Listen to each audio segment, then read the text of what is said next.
like, this is based on like a triangle ABC, that's why the letters are A, B, and C.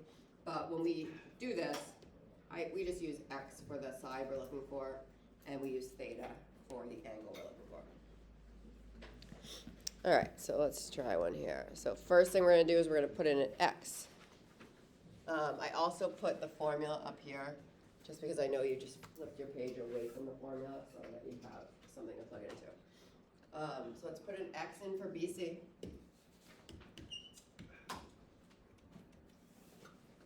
Okay, so that is the side we're looking for. So that's gonna go right here. Okay, so we're gonna start with X squared on the left.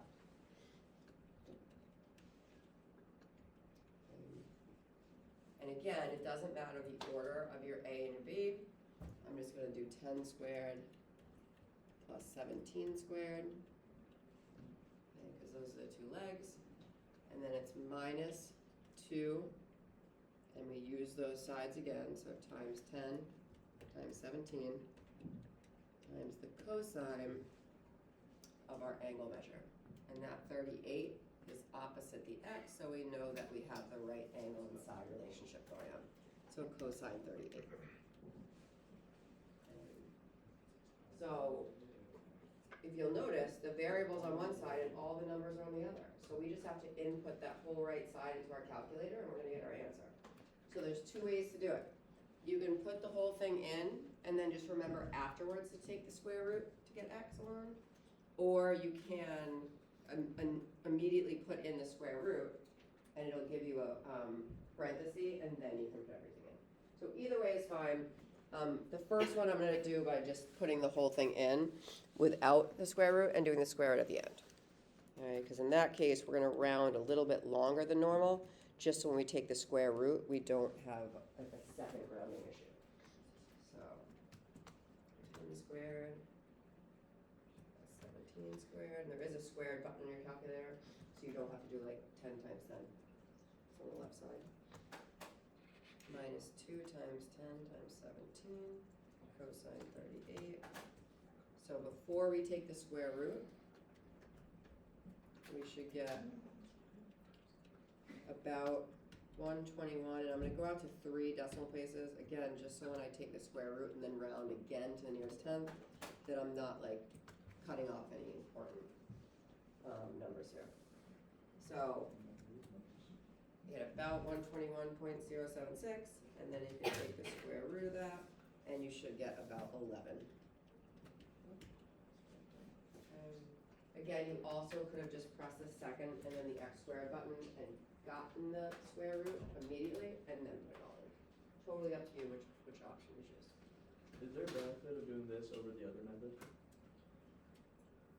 Sometimes you won't have the information to do the other method. Oh. So sometimes it depends on what information in the triangle you're given. All right. So let's set up number 2. Solve that one.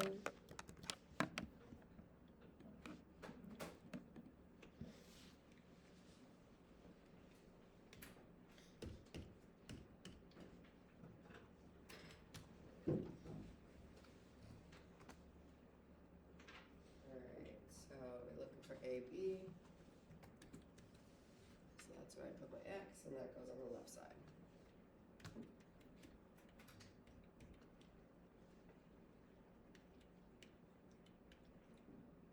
Again, the order of the 18 and the 20 don't matter. Doesn't matter.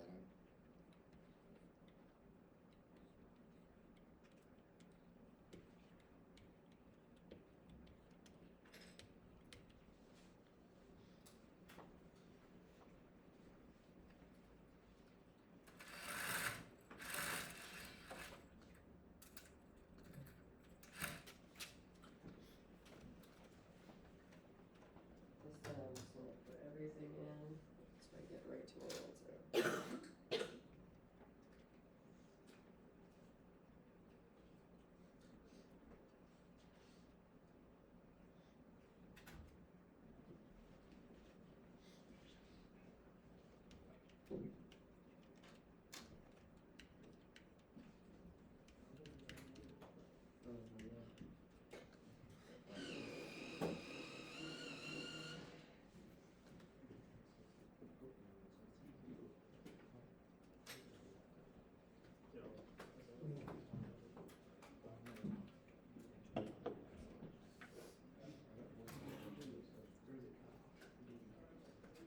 everyone get 34, about 34? 34 feet? All right.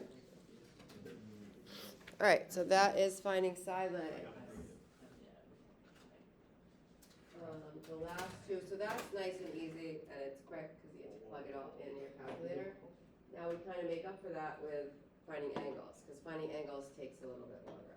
So you'll be able to find your own shortcuts. I'm going to show it out all the way, and then as you go, you can kind of shorten things. I'm getting a negative number when I do the 2 times 18 times 20.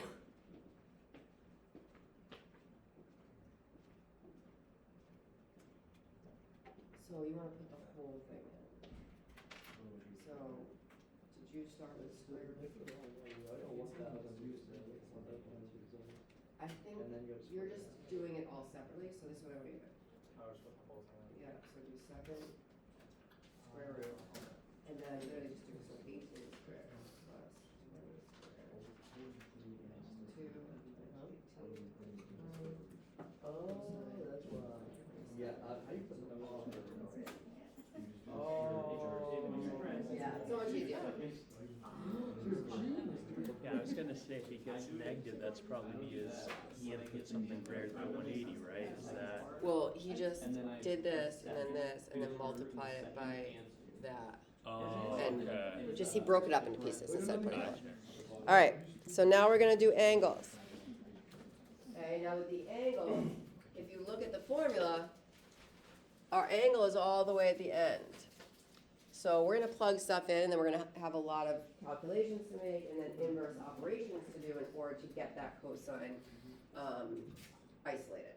So again, I'm gonna show out all the little steps, and then as you do more of them, you can decide how you wanna kind of shorten the process. So angle A is what we're looking for, so I'm gonna put a theta right in there. Okay, so if that is the theta, and that is the angle I'm gonna be using as part of my formula, what do you think is gonna go on the left side of the equal sign? What value? 29 squared. 29, excellent, 29 squared. Because, remember this relationship, angle, side, opposite. So if this is the angle we're looking for, 29 is the side opposite, I have to put that over on the left side.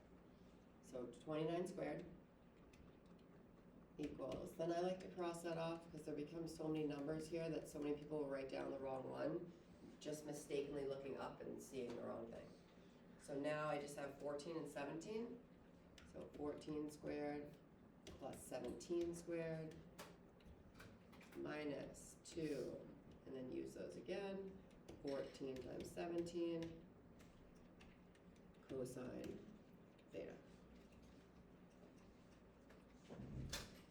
Okay, so now we have some operations to do. So the very first thing I do is just multiply everything out that I can. So I'm going to square the numbers that are being squared, and I'm going to multiply these three numbers together as well. That's not my calculator, that's my phone.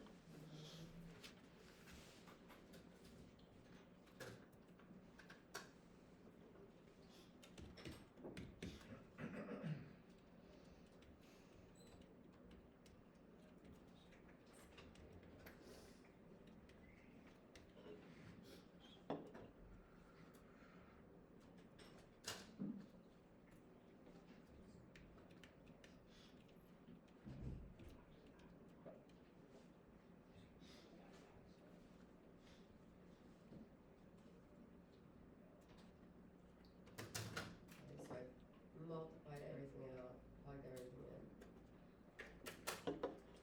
Now you have to look at this as kind of like a big multi-step equation. Okay, I mean, that's what it is. So first thing I'm gonna do is I'm gonna combine the constants on the right. Okay, I'm gonna add these two together.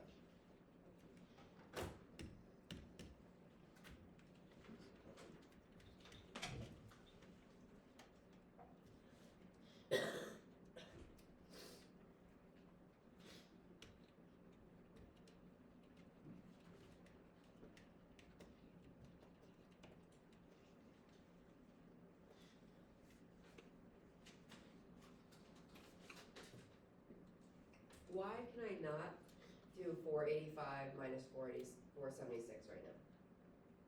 Is the cosine is also in the 476. Yeah, the cosine is attached to this 476. So this is gonna have to be my last step, isolating the cosine. These cannot be subtracted, this is just a constant, right? Order of operations, you can't take this away from its multiplication. So I'm gonna subtract this out of there, and then I can divide both sides by what's attached to the cosine. Okay, so first I'm gonna subtract 485 on both sides.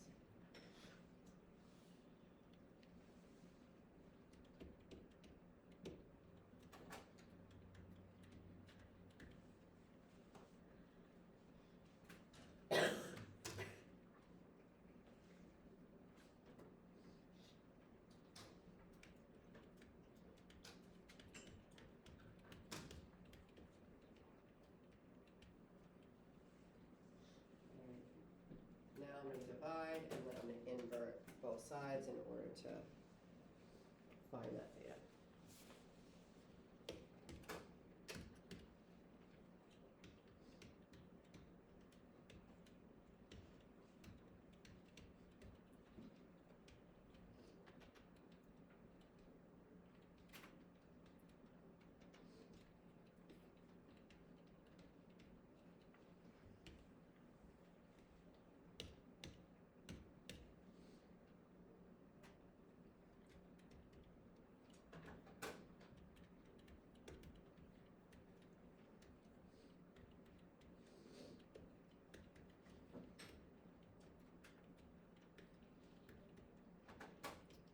When you're doing this with your calculator, just be careful that you use the negative button, not the minus button.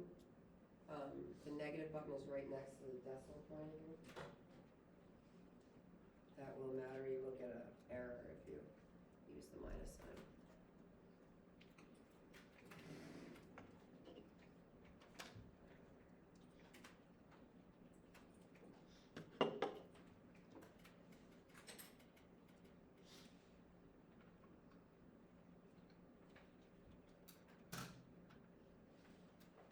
Get about 138.4.